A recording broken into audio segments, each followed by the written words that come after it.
Hi நண்பர்களே, நான் தான் உங்கள் நெல்லை வேலை பேசுகிறேன். இன்றைக்கி நம்ம யாரை பற்றி பேச போகிறோம்னா, எங்கள் அம்மா டீச்சர் அம்மா ஜெயசுருதி அம்மா பற்றி பேச போகிறோம். வீடியோ ஃபுல்லாக வரேன், ஸ்கிப் பண்ணால் பாருங்க, வாங்க வீடியோக்குள்ள போகலாம். அப்புறம் நண்பர்களே, நம்ம அம்மா டீச்சர் அம்மா ஜெயசுருதி அம்மா வாழ்க்கையில் உருப்படியாக இந்த வருஷத்தில் பெஸ்ட்டான ஒரு வீடியோ ஒன்று கருத்து சொல்லியிருக்காங்க. ஏன்னா அவங்க டீச்சர் பார்த்தீங்களா, அதனால் ஒரு கருத்து சொல்லியிருக்காங்க. என்ன பார்த்தீங்கன்னா, இப்போ நம்ம கோவையில் சமீப காலத்தில் ஏர்போர்ட் பக்கம் நடந்துச்சுல ஒரு சம்பவம்.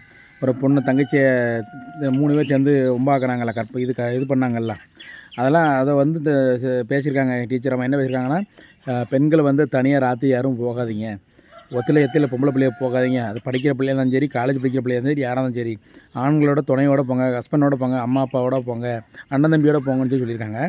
அதே நேரம் இன்னொன்று சொல்லியிருக்காங்க என்னென்னா, இப்போ நீங்கள் ஒரு பையனை லவ் பண்ணுறீங்க அப்படின்னா, அந்த பையன் நல்லவனாக கெட்டனாலும் முதல்ல உங்கள் வீட்டில் வந்து சொல்லுங்கள். சொல்லி அவங்க வந்து நல்லவங்க கெட்டணும் செக் பண்ணி பார்த்து, அதுக்கப்புறம் உங்கள் லைஃப்பில் அவனை கல்யாணம் பண்ணலாம் பண்ணிக்கலாம், இல்லை வேண்டான்னா நீங்கள் இது பண்ணிக்கலாம் அப்படின்லாம் சொல்லியிருக்காங்க. ரொம்ப சந்தோஷமாக இருக்குது ஜெயசுருதி அம்மா. ஏன்னா நீங்களும் ஒரு பொம்பளை பிள்ளை வச்சுருக்கீங்க, அதனால் அதை பயத்தில் கண்டிப்பாக சொல்கிறீங்க. ஏன்னா பொம்பளை பிள்ளை பெற்றவங்க தான் தெரியும் அதோட வலி வேதனை என்னன்ட்டு. அதனால் வந்து எல்லாருமே ரொம்ப பார்த்து பத்திரமா சேஃபாக இருங்க. அதே நேரம் நான் இன்னொன்று சொல்லிக்கிறேம்மா, அதே மாதிரி நீங்கள் படிக்க போகிற இடத்துலையும் சரி, எங்கேயும் சரி, இந்த செல்ஃபோனுகள் அதிகமாக ஆகிட்டு பற்ற தாய் தாப்பன்னு உங்களோட சொல்கிறேன்.